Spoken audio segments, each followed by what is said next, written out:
Hi, welcome to Surviving Motherhood. Are you ready to finish our series on Jesus feeding the 5,000? We've been looking, this will be the third week. So for the past 2 weeks, we've been looking at Mark 6, verse 41, which says, "Taking the 5 loaves and the 2 fish, and looking up to heaven, he gave thanks and broke the loaves." 2 weeks ago, we talked about the fact that Jesus looked up.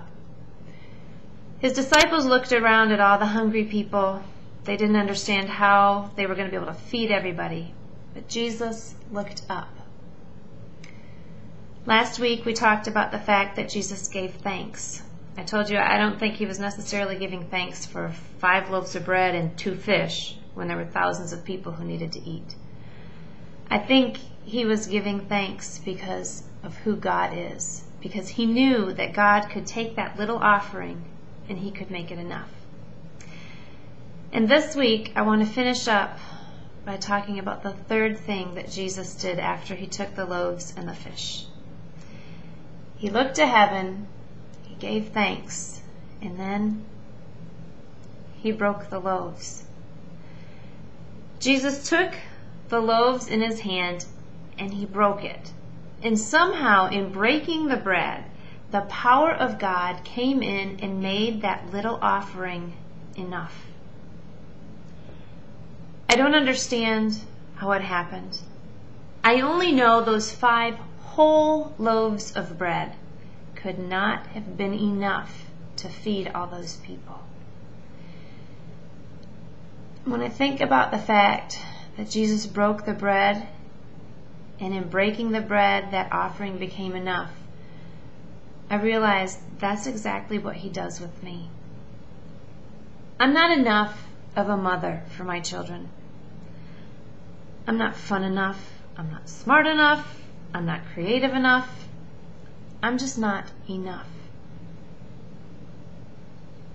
But Jesus breaks me. And do you know what happens when I'm broken? When I come face to face with my brokenness, I realize I'm not enough. I cannot do this mothering thing or any of life on my own.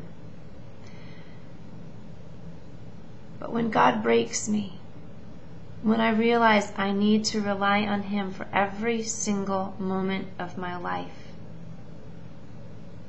he makes me enough.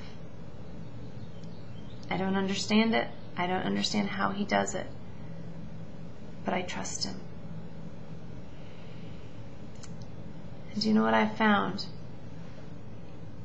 Besides the brokenness making me enough for my children, I have found that other people are blessed because I'm broken. Because when I share about the ways that God is working in me, when I share with women, with other mothers, about the ways that God uses my struggle and he makes me enough, I find that they are blessed. They're encouraged, that there's hope for them too. I hope that you're encouraged too. Don't know what kind of brokenness you're feeling today, but I have found that brokenness is a wonderful place to be, because when I'm there, I'm in his hands. I pray that in your brokenness today, you recognize the hand of God, and I pray that he will give you hope. Have a wonderful day.